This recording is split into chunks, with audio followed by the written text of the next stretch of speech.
Hi, guys. Just a second.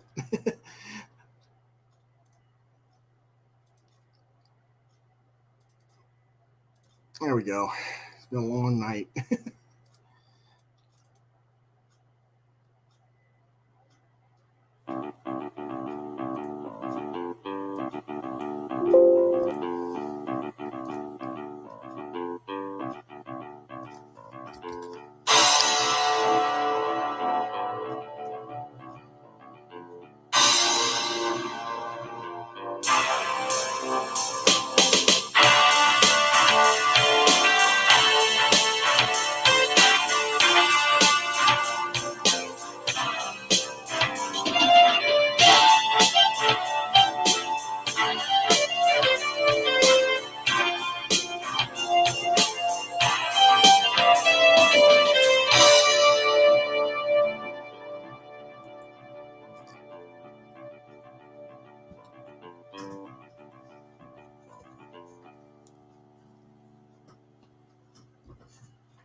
Notice, in accordance with the new copy regulations, this episode Quoth Raven is intended for ages 16 and up. While some of the content we will feature is sometimes kid-friendly, the context of the episode is to address adults and inform them of said content for them to research as consumers in service of their youth. In other words, parents, grandparents, aunts and uncles, teachers, librarians, etc. There is always the possibility of adult language present on the episode as well. Rated TV 16 and up. And welcome once again, ladies and gentlemen, to another edition of Quoth Raven. Lewis Bright Raven, I'm your host, Lewis Bright Raven, 28-year veteran of science fiction, fantasy, horror, and comics as a writer, illustrator, and editor. This is our Friday night talk, genre talk, and the subject is my 10 favorite science fiction novels that have not yet been made into movies. So let's go ahead and get on to that as fast as we can. We got quite a bit to talk about tonight. These are going to, now, as far as I know, these have not been made into movies, because they've been made into movies in other languages. I just don't know of any of the films that might exist based on these books. First book is Babel 17 or Babel 17. Publisher, the original publisher was Ace Books, and this is not the original cover.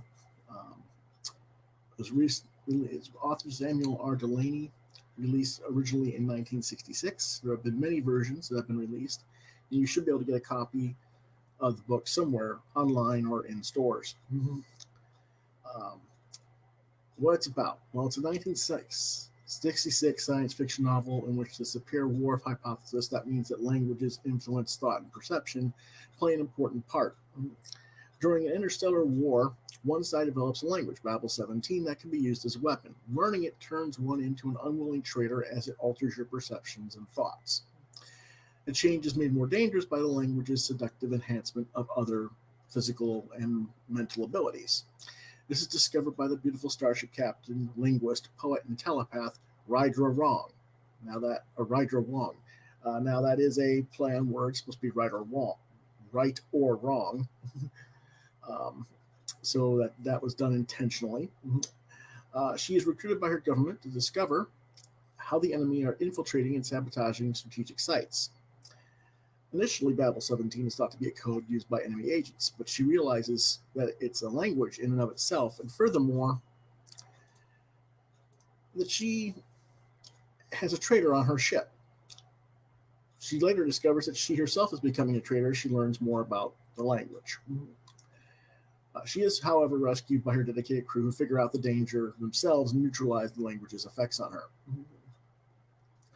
The novel deals with several issues related to the peculiarities of language, how your conditions of your life can shape the formation of words and meanings, and how words themselves can shape the actions of people. The language portrayed at the center of Babel 17 contains interesting linguistic features, including the absence of a pronoun or any other construction for the term I, or the individual, self. The heroine finds her perceptions and even her physical abilities altered once she has learned Babel 17. In this Delaney's novel has likely influenced a generation of writers. Books like Native Tongue by Suzette Hayden Elgin, The Dispossessed by Ursula K. Le Guin, Embassy Sound by China Mayville, among others.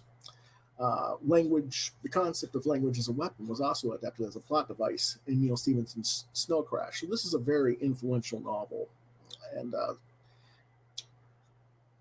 something I had to read originally back in college in the early 90s is when I read it first. It's part of a science fiction as literature course, and we were talking, and my instructor at the time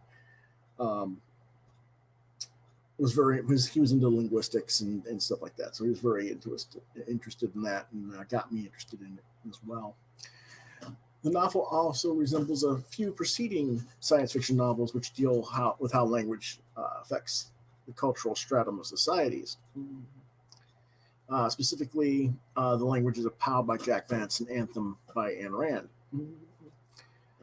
Now, why hasn't this been made into a movie? Well, possibly because the abstract language construct challenges the reader, or viewer in the case of the movie, to think outside of the notion of I, or yourself as an individual.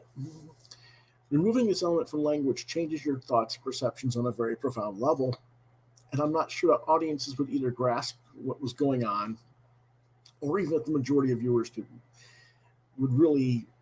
they might get outraged about it, because it's like, oh, you're trying to mind control me, or you're trying to take away my individuality, and that's something, especially in American audiences, we're very protective of.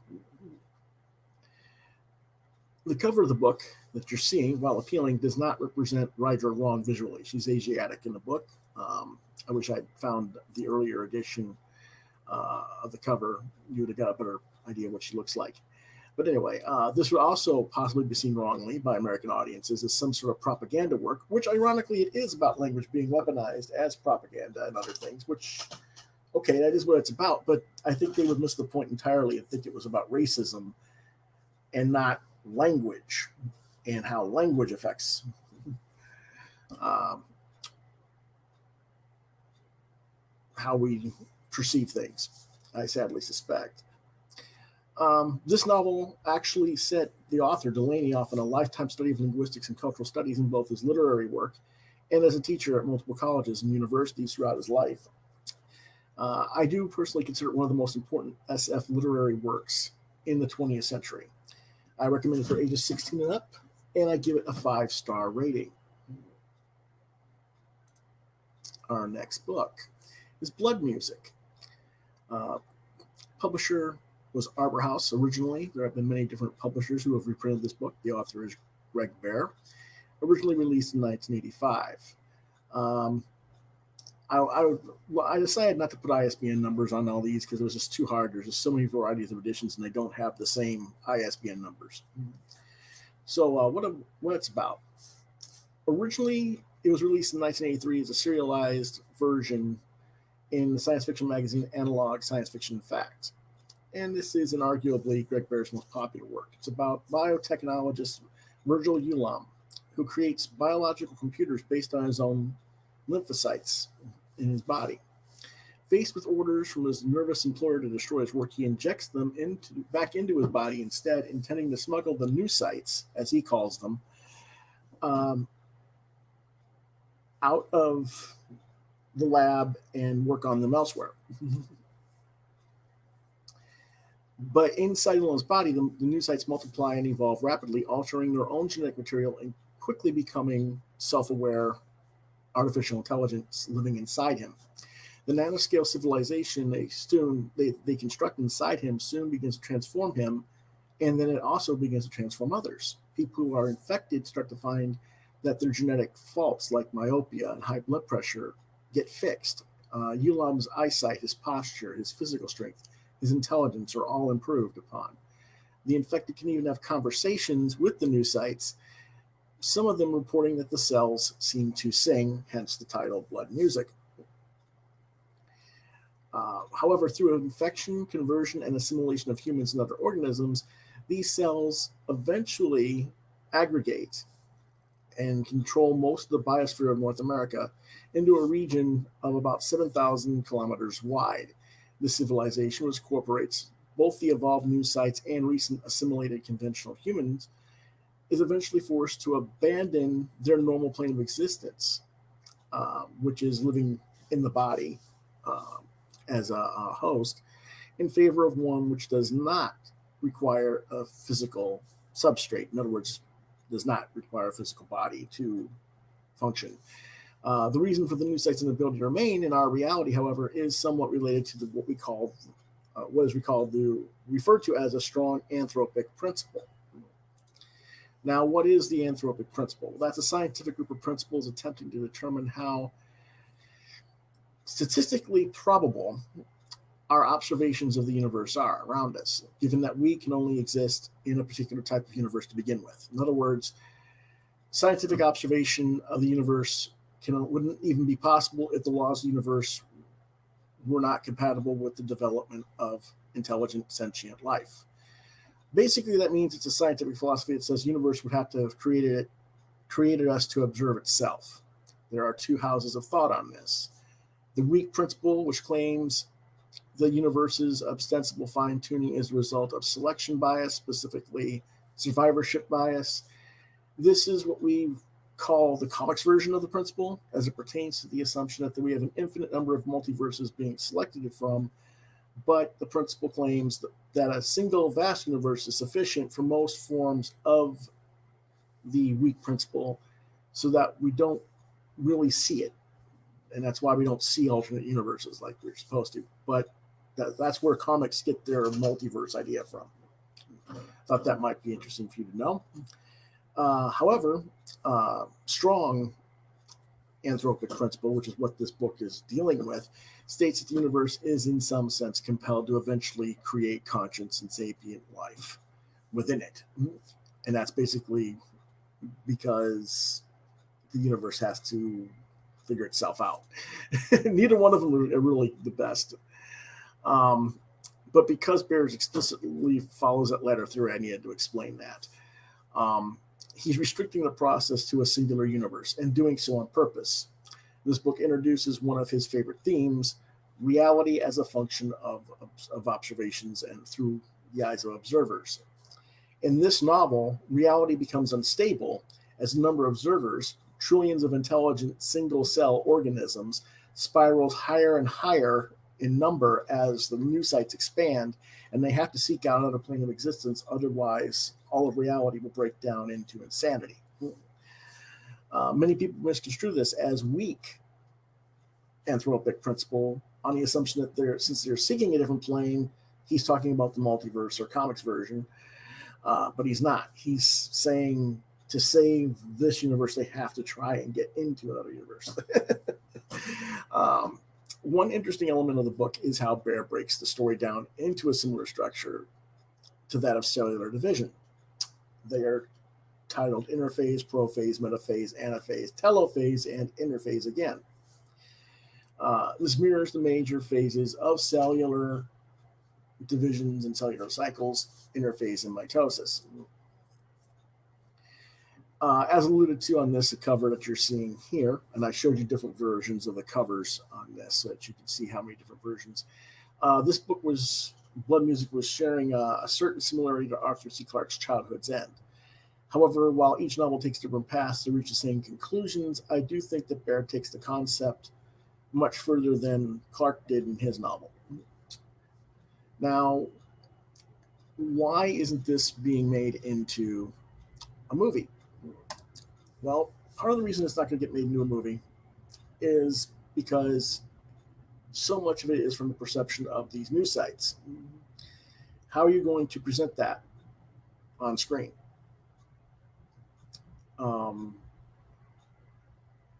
There's interaction between the host bodies and the hosts back and forth, but it's about the evolution of this new artificial news site life form, and how do we present that perception? How do we present that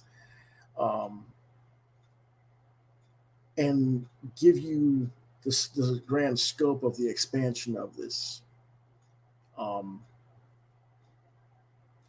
evolution of the species? How do we present that on film? I don't know if that can be done. I think it's kind of difficult to put that into perceptions that we as an audience would be able to translate and relate to. It's easier to read about it and try and picture it in your own mind than have what I guess you could say a stabilized singular vision from a director. So I think that's probably one of the reasons why it's not been done.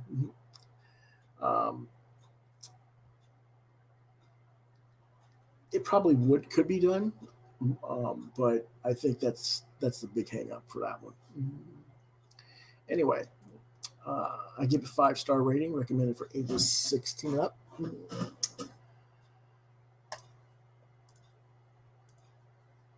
Our next book is Canticle for Leibowitz. Publishers J.B. Lippincott and Company, original version. Numerous editions have been by varied publishers over the years. This is not the original cover. The original, I don't know what I couldn't get a good size image for the original version of the cover. This is more like an 80s version, maybe an early 90s version of the cover. Writer is Walter M. Miller Jr. It was released originally in 1959. What it's about is set in a Catholic monastery in the desert of the southwestern United States after a devastating nuclear war. This book spans thousands of years as civilization rebuilds itself. The monks of the Albertine Order of Leibowitz preserve the surviving remnants of man's scientific knowledge until the world is again ready for it. There have been more than 40 editions and reprints that have appeared for this book, which has never been out of print since it first appeared in 1959. Think about that for a minute. Over 60 years, it's never been out of print. Excellent book. That should tell you all how significant a work this is. So why hasn't it been made into a movie? Well, the structure of the narrative takes place over several thousands of years, and trying to compress that into a movie would probably take away a good portion of the story. It might lose what the story is really about. Now, it has been attempted by the BBC to be made into a miniseries for television, but only the first 2 parts of the novel, and there's 5 parts, were made in that miniseries, and that took up over 90 minutes just for the 2 parts. So you figure if it's 90 minutes, an hour and a half for the first 2 parts, then another 90 minutes minimum for the next 2 parts, and then another 35 to 40 minutes for the 5th part. You're talking about a 5-hour movie here. That's probably the main reason why. Now, maybe it could be made into a mini-series television-wise, but that's what they tried to do this with, so I don't know. Kind of, I think that's probably the main problem. It's just too unwieldy a story and too big of a story to compress into a film. Another reason is that many audiences would probably just blow it off. And the reason I say that is it's a post-apocalyptic story, of which we've seen many different times in terms of, we've seen all kinds of post-apocalyptic movies in science fiction films. But it's a cerebral film, and it's not about the glorified violence or, the whole survival of the fittest motif that Hollywood has given us over the decades. This ain't no Road Warrior. This is about the cyclical nature of humanity and its reliance upon technologies until we become self-destructive and destroy ourselves and regress to the point of no technology and rebuild ourselves again, often repeating the mistakes of the past. And I think that means Hollywood executives would find that boring, and maybe audiences as well. Recommended for ages 13 and up. I got this when I was 14, I believe, when I first read it. So I give it 5 out of 5 stars.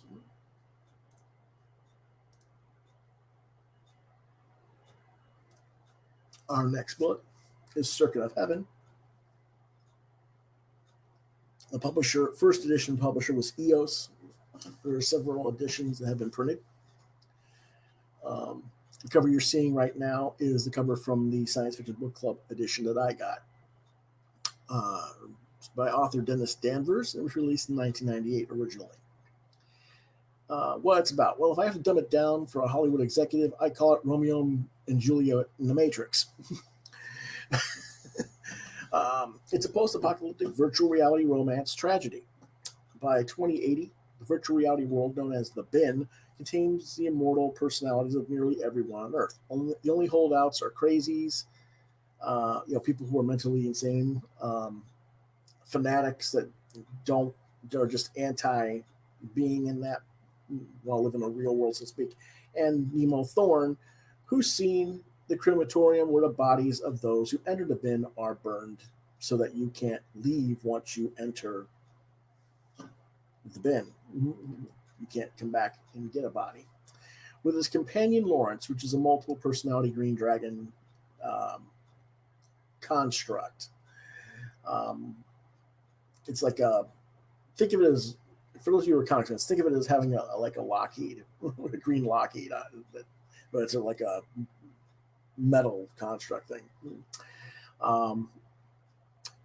Nemo likes living by refurbishing all the old electronic equipment, but when paying his annual visit to his parents, who are in the bin, you can't enter the bin and leave, but once you choose to stay in the bin, that's the end of it. You're there. But anyway, he goes and visits his parents, and he meets and falls in love with a new bin personality, person who's a singer named Justine Ingham, who's a newcomer to the bin herself. And she doesn't remember much and dreams of being other people. Eventually, as they get to know each other, Nemo and Justine herself both realize that she's a construct as well, put together by Nemo's politician Uncle Winston to tempt him to enter the bin permanently. But why? Well, meanwhile, Justine's friend, kindly old Mr. Menzo, the bookseller, turns out to be Newman Rogers, the systems operator and inventor of the bin. Outside, in the physical world, the anti-bin religious fanatic, Gabriel, tries to persuade Nemo to infect the bin with a virus. If Nemo agrees, Newman Rogers will neutralize the virus, allow Gabriel to think he succeeded, and everybody will live happily ever after. Or will they? Can't really give you all the details in this. Don't want to spoil it for you. Now, maybe it hasn't been made because, again, we're not all super violent with the guns and explosions and shit here. It's, it's Romeo and Juliet without all that crap. So it seems that Hollywood would get hung up on that element because whenever they do anything post-apocalyptic, that's what they got to have is, guns and explosions and violence.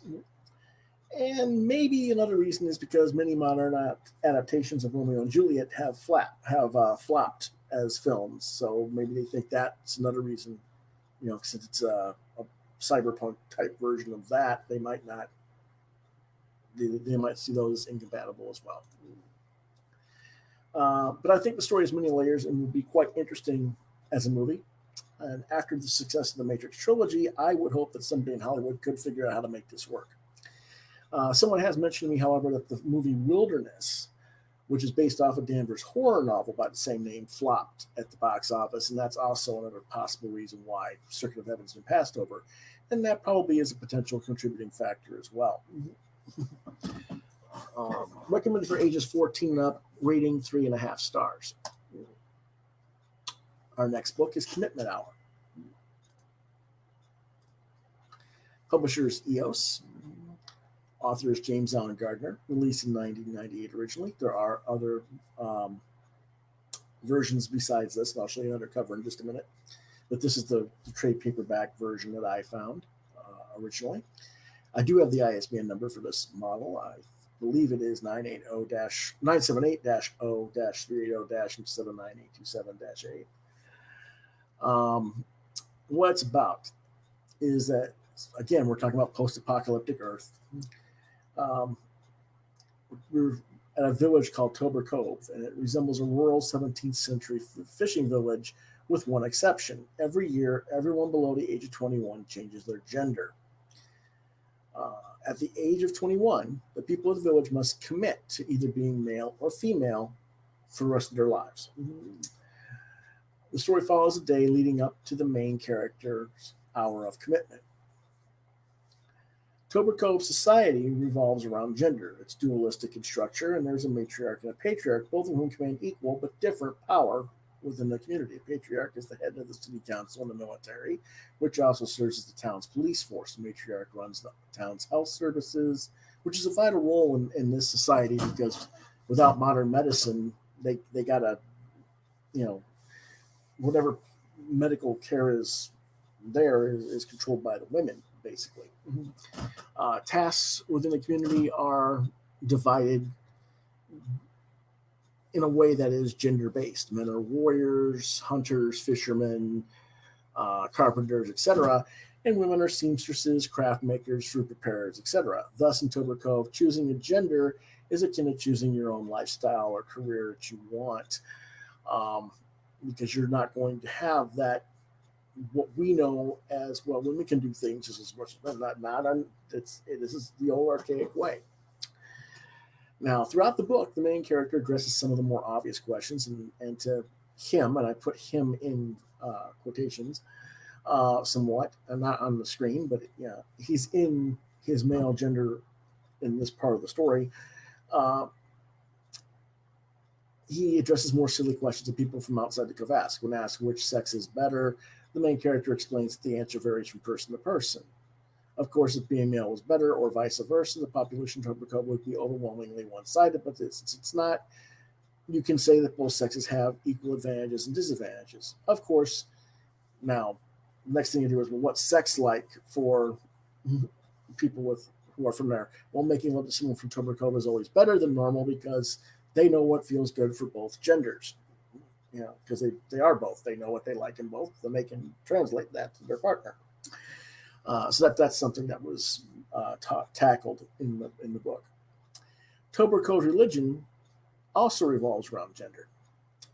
The residents believe that their gods granted the people of their town special privilege of choosing their sex, and that every year the gods come to collect their children and change their genders. Well, the fact is that the gods that descend into the town's harbor every year are stylized planes that, and for some reason this doesn't bother the residents, but okay. They just simply believe the gods use many devices for their instruments of how do they do things. Now, Fullen, the name of the lead character, discovers the truth about how the gender changing happens and means. And what it is it's an alien group that has two bodies per person, and they switch your consciousness back and forth between the two bodies. You don't really, until you choose which gender you want. And it's an experimentation. It's not something that your body does not change. You're just going, your consciousness is just being transferred from one body to the other. And this changes everything because that's not what they thought was happening to them. And it also turns out that there's other secrets being kept, and I don't want to ruin the surprise of that because it really changes things when you find out the extra stuff going on. So why has this one not been made into a movie? Well, probably because of the juxtaposition of the dualistic society and archaic gender roles presented in direct opposition to the LGBTQ overtones and representation of the book. It might be considered too complex for many audiences who won't get the intended irony of that setup. Also, are audiences in the mainstream movie market ready for this kind of exploration of gender and sexuality? I don't know if they are. Lastly, it's going to possibly be difficult to cast the villagers, particularly Fullen, in each gender. I mean, they have to have some features that resemble each other so that they seem to be the same person, even whether they're male or female, right? So that might be another hang up that might cause it. I don't know. I do think this is probably Gardner's most out there work, in terms of theme and structure. I think it would be more likely that Hollywood would rather go with the Festina Ramos stories. And while she does actually make a guest appearance in this novel, the story is Fullen's. But this is perhaps the most thought-provoking novel, I think, of Gardner's League of People's brand of books. Recommended for ages 15 and up.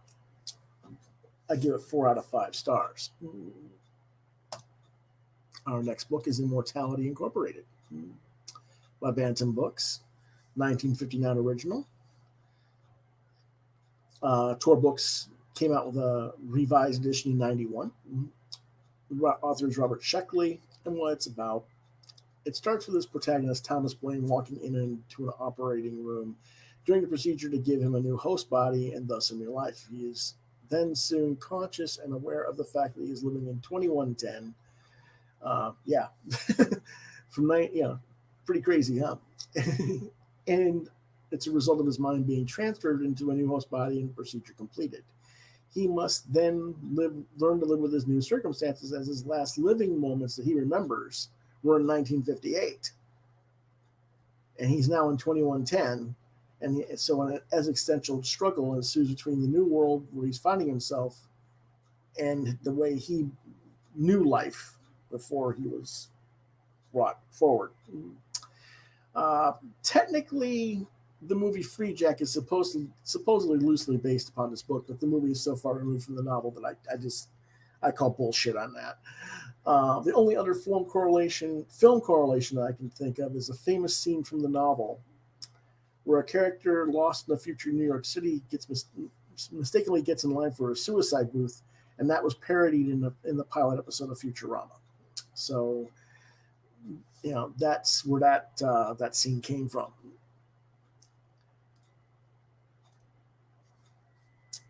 I'm not exactly sure why this hasn't been made the movie. And by the way, that first cover you saw was in 1959, and this is the cover of the 1991 edition that you're seeing now. Again, I don't really know why it hasn't been made into a movie. It's a solid story. It would seem like it would make for quite the entertaining science fiction thriller. Perhaps it's just an overlooked gem, or perhaps someone has optioned it and the rights are tied up and nobody can get it made. That does happen. I don't know. I couldn't find anybody who had the rights, but who knows? Recommended for ages 16 and up. I give 4 out of 5 stars. Our next book is The Left Hand of Darkness. The original publisher is Ace Books. There have been numerous editions by various publishers since. Author is Ursula K. Le Guin. Originally released in 1969. What it's about. Generally, a human native of Terra, who was sent to the planet of Gethin as an envoy of the Ikumen, which is a loose confederation of planets. Their mission, or his mission, I's mission, is to persuade the nations of Gethin to join the Ikumen, but he is stymied by a lack of understanding of their culture. Individuals on Gethin are ambisexual with no fixed sex. This has a strong influence on their culture of their planet, and it creates a barrier of understanding for I. This is probably the most famous exploration of androgyny in science fiction works. It has been adapted into stage plays and radio dramas, but never as a film or TV series. It was optioned in 2004 by Phobos Entertainment for film and video game rights, but to my knowledge, nothing ever came out from it. Update. I'm going to go with the update first. It was also picked up more recently in 2017 by Critical Content for adaptation for a TV series with Le Guin consulting as a consulting partner. But unfortunately, I believe it was shut down after Le Guin's passing in 2018, which is a downright shame. Now, I think that the complexities and the ambisexuality of the Gethins and the barriers that I, which is the perfect last name, as it can be conferred to AI is AI. I is AI and equal artificial intelligence, which is how sometimes he is perceived by the Gethins as an artificial person, because he's not. How can you not understand? Because you're only one gender, you're only one. You're not whole. You're artificial. I think that this was reflective of the barriers back when the book was written, and even today's society, towards the LGBTQ community, some 50 years after its publication. Are we ready to explore this on a screen? Or do we just make people sit down and read the damn book and discuss it? I don't know. I think this is a book that, if you have not read this book, you need to read it. It's wonderful world building. Just go into it knowing that you're going to go with I and feel the confusion of the cultural barriers as well, with the character. Don't. That could be another reason why it's not made into a film, because it might be made too confusing. I don't know. But anyway, I recommend it for ages 16 and up, and I give it a 5-star rating. Our next book is Mission of Gravity. The publisher originally was Doubleday Books, by author Hal Clement. Originally released as a serialized fiction in Pulp Fiction magazines in 1953 and 54. It was collected as a novel in 1958. And as you can see, there's these kind of like centipede, scorpion type critters on the cover there. The story is set on a highly oblate planet named Mesclun. Now, I don't know if you know what that word means, oblate. I probably shouldn't have used that word. How do I, for those of you who don't know what that means,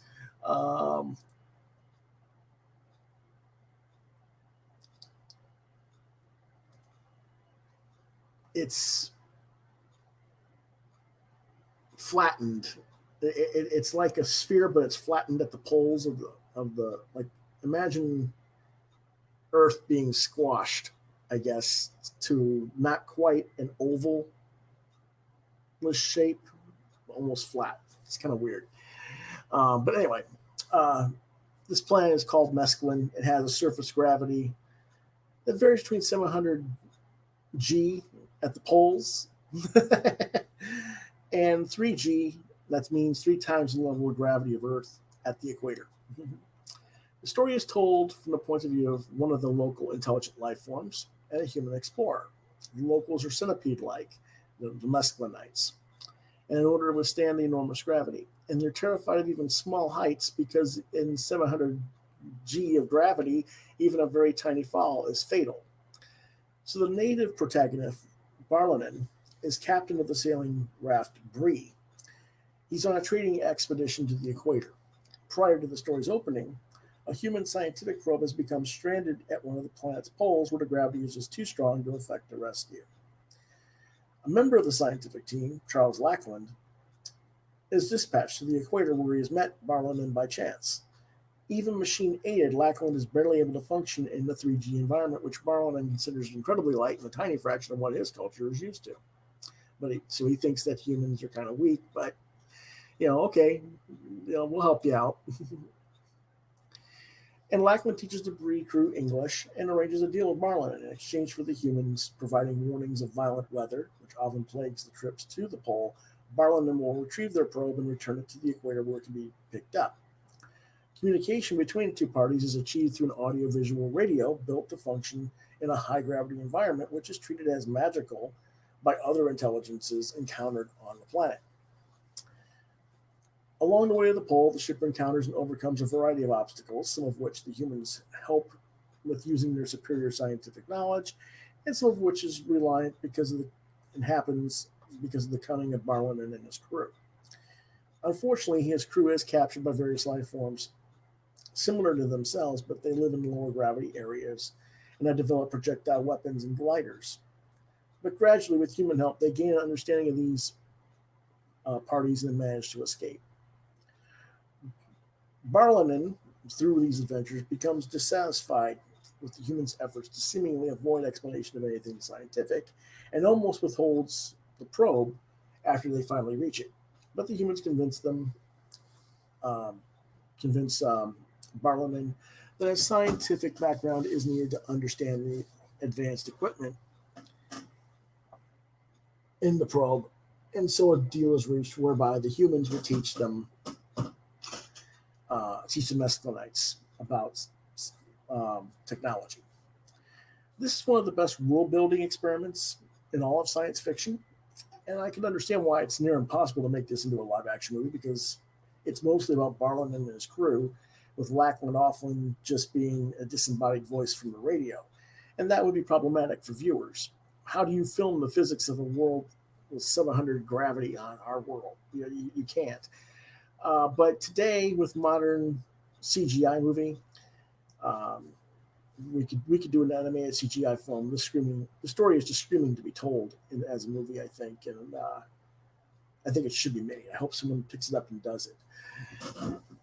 Recommended for ages 12 and up. This is one of the books that I think is pretty well suitable for kids, early teens, and I give 5 out of 5 stars.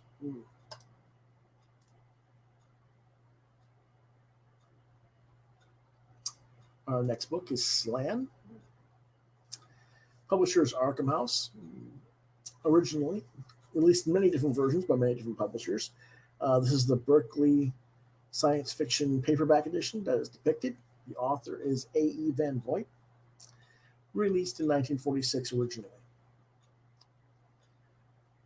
Slans are evolved humans, and they're named after their alleged creator, Samuel Land. They have psychic abilities to read minds and are super intelligent. They possess near limitless stamina, nerves of steel, that's in quotations, that's how it was described in the book, and they have superior strength and speed to humans. When slans are ill or seriously injured, they can retreat into a healing trance, and their body will heal while they're in that trance. It's like basically slowing your body down enough to let the body heal, so you're not like exhausting your energy or whatever like that. There are 2 kinds of slans. One has tendrils on their heads and can read the minds of ordinary humans and telepathically communicate with other slans. They have golden colored skin, and they have tendrils that stick out of their head, and that makes it very easy for them to spot them. And because of this, they are ostracized and hunted to near extinction out of hatred and fear, both by others. They don't want they don't want them to have their minds invaded by these people, and they're freakish looking and stuff like that. The other type of slan is super intelligent, but they don't have the psychic powers the same as the ones with the tendrils. They don't have the tendrils, and they can hide in plain sight, so to speak, among humanity. They can also hide their thoughts from the first type of slan. The human dictator, Keir Gray, leads a campaign to exterminate all the slans. Now, as the novel begins, 9-year-old Jami Cross, who's a telepathic slan of the first type with the tendrils, travels with his mother to the capital, Centropolis. They are discovered, and Jami's mother is killed while he flees. Now, he's not only the heir to the brilliant inventions of his father, but he represents the last hope of the slan race to save it from genocide. So it basically becomes this young boy against this human dictator. In fulfilling his mission, he seeks to destroy Keir Gray, and in their final confrontation discovers an astonishing secret, which I'm not going to give away. Excellent story. In 2007, Kevin J. Anderson, who you guys may know, science fiction author, he completed a sequel based off of unfinished writings from Van Voigt called Slan Hunter, and it dealt with Alzheimer's disease in this existence, as Van Voigt himself suffered from the affliction before he passed away. Why either one of these? This is a perfect film to be made, and then you got a sequel book to make. I mean, makes I really don't have an explanation as to why this has not been made. It's an excellent idea. Recommended for ages 14 and up, and I give it 4 out of 5 stars. And lastly, for tonight, we will conclude with The Stars My Destination. Publisher is Sudwick and Jackson, originally. There are many different editions by various publishers. It's also known as Tiger, which is what the original version was called in 1956 when it was released. The author is Alfred Bester. It became The Stars My Destination in the revised edition in 1957 in America. Tiger was released overseas. What it's about? Well, at the time when the book is set, jaunting, which is a form of personal teleportation, has so upset the social and economic balance that the inner planets are at war with the outer satellite planets in our galaxy. Gully Foyle, um, I don't know if you understand what that means. There's a lot of linguistical nuance to that name. Gully Foyle, gullible. Foil, he's a foil character for what's going on in the story. So there's different meanings to that name. Of the pristine owned merchant ship, the Nomad, he's an uneducated, relatively unskilled, unambitious man whose life is basically at a dead end. He doesn't know what to do himself. He's just on the ship to be on the ship. He ends up marooned in space when the ship is attacked, and he alone survives. After 6 months of waiting for his rescue, a passing spaceship, the Vorga, also owned by this industrial clan, the Pristine, ignores his signal and abandons him. Foyle is enraged by this and is transformed psychologically into a man consumed by revenge. The first of many transformations he'll go through in this story, but this is where it starts. He gets so outraged that they are just going to ignore his warning call for aid, and leave him to die. That it just consumed him. I'm not going to die. I'm going to get revenge. So Foyle, who really doesn't know what he's doing, he ends up figuring out how to repair the ship. But he gets captured by a cargo cult in the asteroid belt. And he has tattoos of a hideous mask of a tiger put on his face. They just tattoo it all over his face so he looks like a tiger. And that's why you see this look of the tattoos all over his face. Now he manages to escape and is returned to Terra. And he goes after the Vorga. And he attempts to blow it up. And when that fails, he gets captured by Pristine as a corporation. Unknown to him, however, the Nomad was carrying what they call Pyre, or Piri. Not Pyre, I think Pyre's pronunciation, which is a new material that could make the difference between victory and defeat in the war between the inner planets and the outer planets. Pristine hires Saul Dagenham to interrogate him and find the ship in the Pyre. Well, but he's protected by his own revenge fixation, so he can't be broken psychologically. And so he's put into a jaunt-proof prison. There he meets Jisabella McQueen, who teaches him to think clearly and tells him he should try to find out who gave the order not to rescue him rather than just want to blow up the whole thing. Together they escape and they get his tattoos removed, but not with total success. The subcutaneous scars from having the tattoo ink removed, the scars are still there. So the whole face becomes visible. The whole look of the tiger face will become visible when he gets too emotional, too outraged, because the blood rushes to his skin and it shows through. So they travel to the Nomad again, where they recover not only Pyre, but also a fortune in platinum. Jisabella is captured by Dagenham, but Foyle escapes.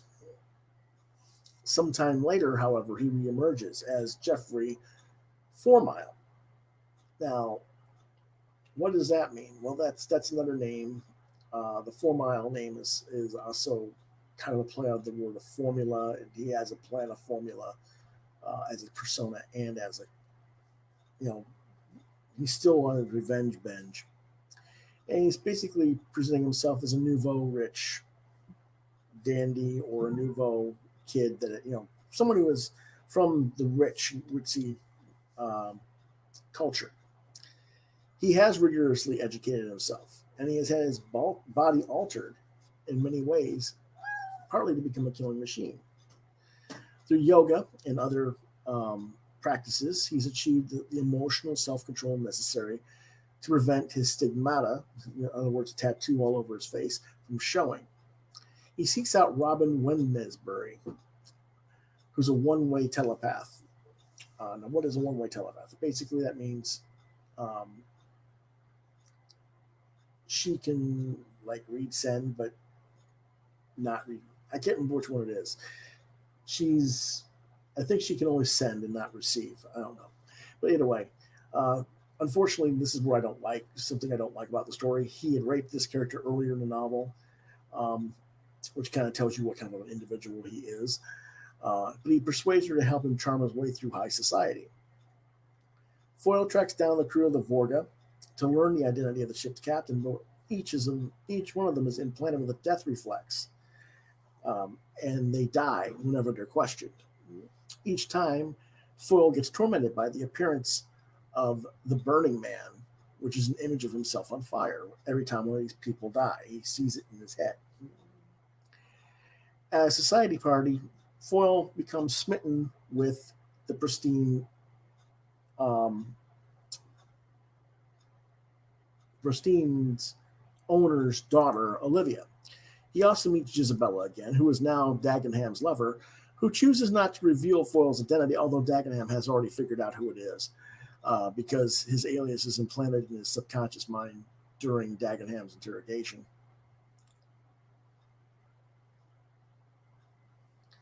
Um, During a nuclear attack on the outer satellites, however, Foyle goes to Olivia to save her. She tells him that in order for her to be together, he must be as cruel and ruthless and savage as she is. Now, Robin, our one-way telepath, has been traumatized by these attacks, and she tries to buy her way out of the arrangement with Foyle with the name of another Vorga crew member. Foyle agrees, but immediately reneges his agreement. In response, Robin goes to Central Intelligence to betray him. But during this, Foyle has learned that the captain of the Vorga joined a cult on Mars and has had all their sensory nerves disabled, making them immune to conventional torture. So Foyle kidnaps another telepath to interrogate the captain, learns that the ship did not rescue him because it was picking up refugees, taking their belongings, and scuttling them through space. He also learns that Olivia Prickstein was the person in charge. Olivia rescues him from the Martian commandos, and she sees in Foyle someone who can match her hatred and need to destroy. And she's like, yeah, okay, you're cool. But he's driven by a guilty conscience for what he's done. So when he tries to give himself up, he gets captured by Prickstein's lawyer, Regis Sheffield, who turns out to be a spy for the outer satellites. Sheffield tells Foyle that when the Nomad was attacked, Foyle was taken off the ship and transported 600,000 miles away and set adrift in a spacesuit to be a decoy to attract ships to pick him up and be bait, basically. But something happened unexpectedly. Foyle space jaunted, teleporting a cosmic distance back to the Nomad, much further than anyone ever seen done before or believed could be possible. So now the outer satellites not only want the Pyre, they want Foyle as well to learn the secret of space jaunting. Meanwhile, Pristine reveals that Pyre is activated by telepathy, and Robin is enlisted to trigger it to flush out Foyle.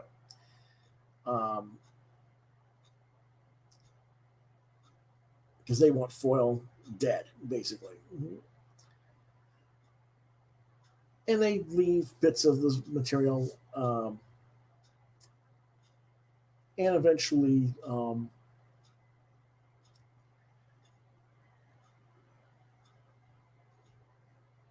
they catch up to him at an encampment at St. Patrick's Cathedral where Sheffield was brought in. The church partially collapses, however, when the Pyre explodes, killing Sheffield and trapping Foyle unconscious but alive over a pit of flame. Suffering from synesthesia, in other words, sensory perception while you're unconscious, brought on by the explosion affecting his neurological implants, Foyle jaunts through space and time as the Burning Man. That's what he was seeing earlier when he was trying to interrogate these people and they were dying. Finally, he lands in the future where Robin telepathically tells him how to escape from the collapsing cathedral so he doesn't die there. And he does so. Back in the present, Foyle is pressured to surrender the rest of the Pyre, but because it was protected by exploding by an isotope container, and to teach mankind how to space jaunt. Well, he leads him to where the rest of the pyre is hidden, but he makes off with it instead and jaunts across the globe, throwing slugs of pyre into the crowd at each stop. And he asks humanity to choose: either destroy yourself with this pyre or follow him into space. You get one or the other, not both. Foyle now realizes that the key to space jaunting is faith, not the certainty of an answer, but the conviction that somewhere an answer exists. So he jaunts from one nearby star to another, finding several suitable new worlds for colonization, but they're only reachable if he shares the secret of space jaunting with people. So he comes back uh, with the cargo cult, where the people see him as a holy man, and they await this revelation. And whether or not humanity is going to, forego all this other stuff and evolve to that point where you can space jaunt. So why no movie? Well, for one thing, I'm not sure that audiences will find the protagonist to be the most relatable character. He's a manipulative bastard who rapes, pillages, and commits other horrible acts throughout the story. That's not a good thing, especially in our overly politically correct world today.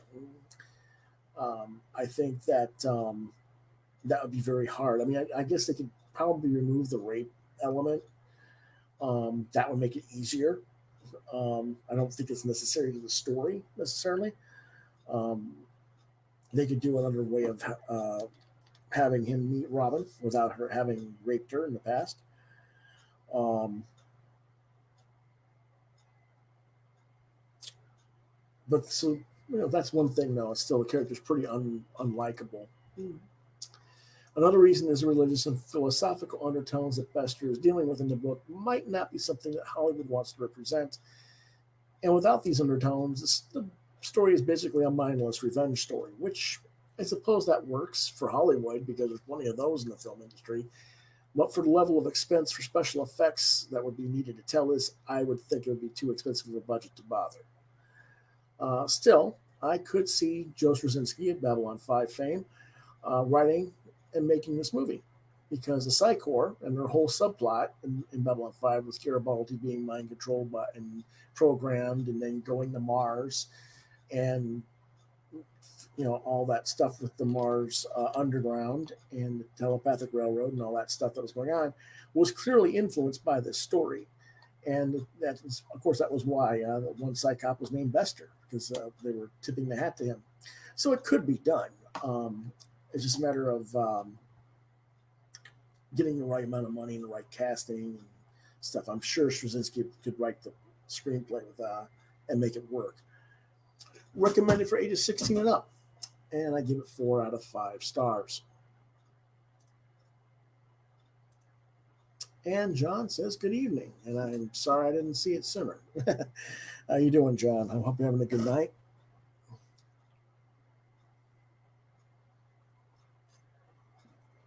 Yeah, I ran late tonight, so I'm going to do the computer issues. But we're almost done here at 58-minute mark here. But I hope that all is well with everyone. Now, what's going on this weekend? Hold on a second. People are asking me where I'm going this weekend. I don't know if I'm going yet.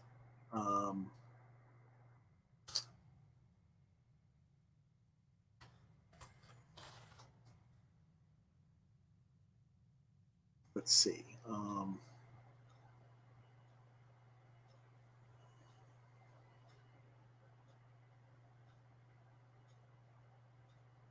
Trying to find it. There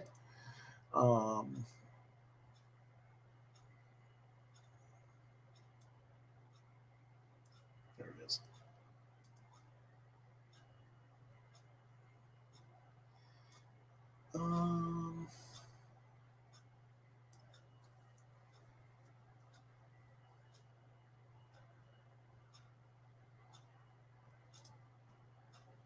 There we go.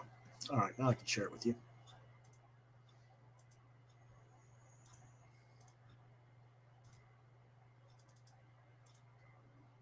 Whoops, wrong one.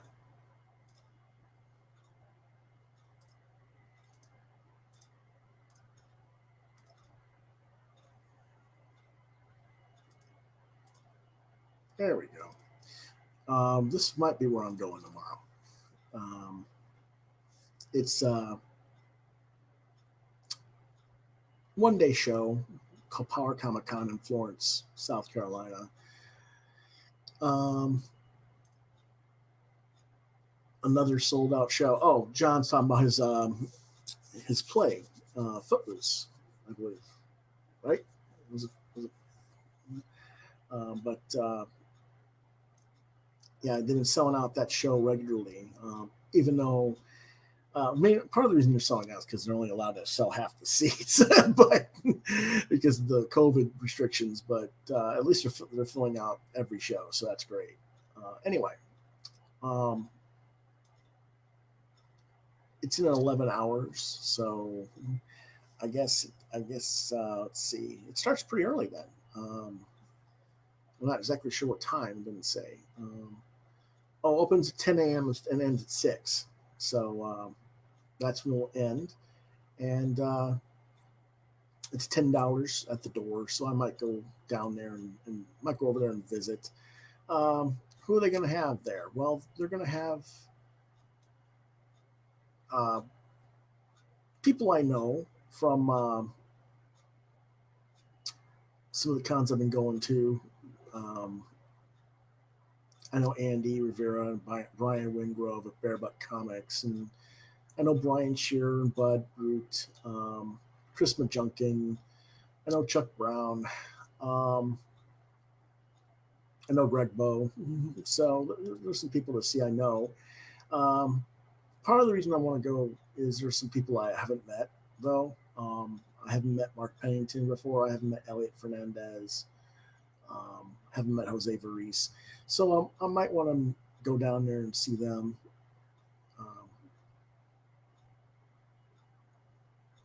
But I'm not going as a guest artist. If I'm going to go, I'm just going to go and pay my $10 and look around a little bit, talk to some people.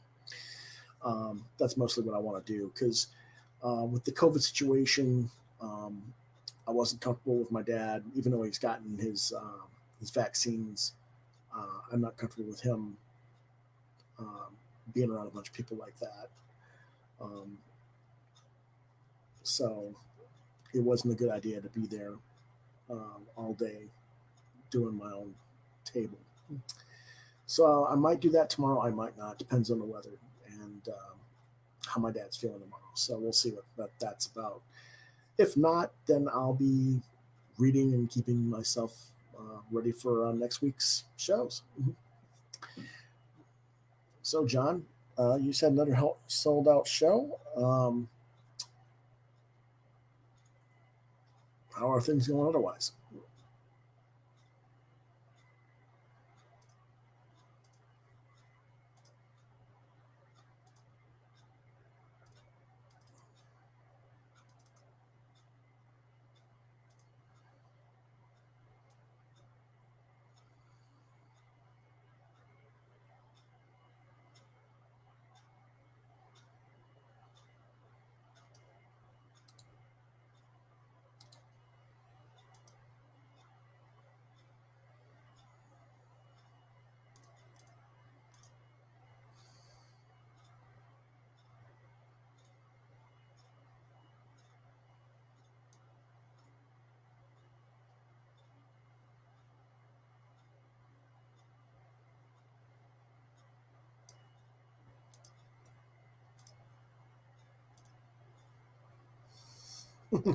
Things are well. This show has been his life pretty much lately. Yeah, I can believe that. Yeah. When you get into doing theatrical productions or even me when I'm getting ready for a show where I'm actually going to be a guest of the show, your life is like constantly directed at that. So yeah, I'm happy for you that the show's done well. I think you've got one more show tomorrow. Is that correct?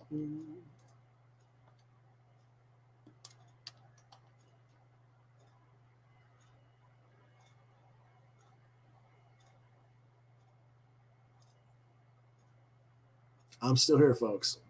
Just have to turn the camera off for a second.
That's right. I remember now you were telling me you had added the 2 shows on Sunday. So you got 3 more to go. Well, you got a busy weekend. uh, well, I'm glad it's gone well for you. um, it's good to hear. Okay, folks, as the shirt says, I am out of here. If you want to reach me,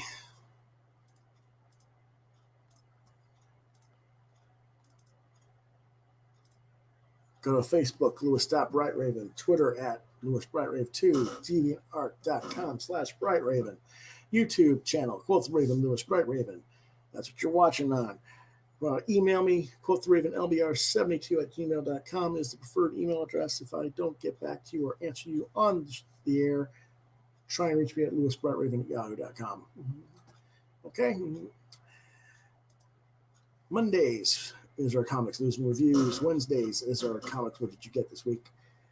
Thursdays is our roundtable talk. I usually have guests. This week I didn't. Next week I will.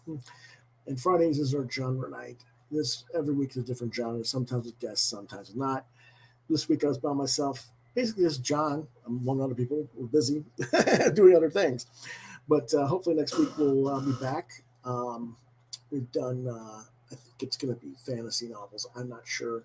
We'll figure it out. But it depends on who I talk to because I want to get someone to come on Friday, and I don't know if they will or not, but we'll see. On Saturdays and Sundays, sometimes I have a live draw, sometimes I don't. Our next live draw is scheduled for March 13th, and that's when I'll be doing some inking samples for, or not samples, but inking a piece for Michael Pennick's Recovery Incorporated.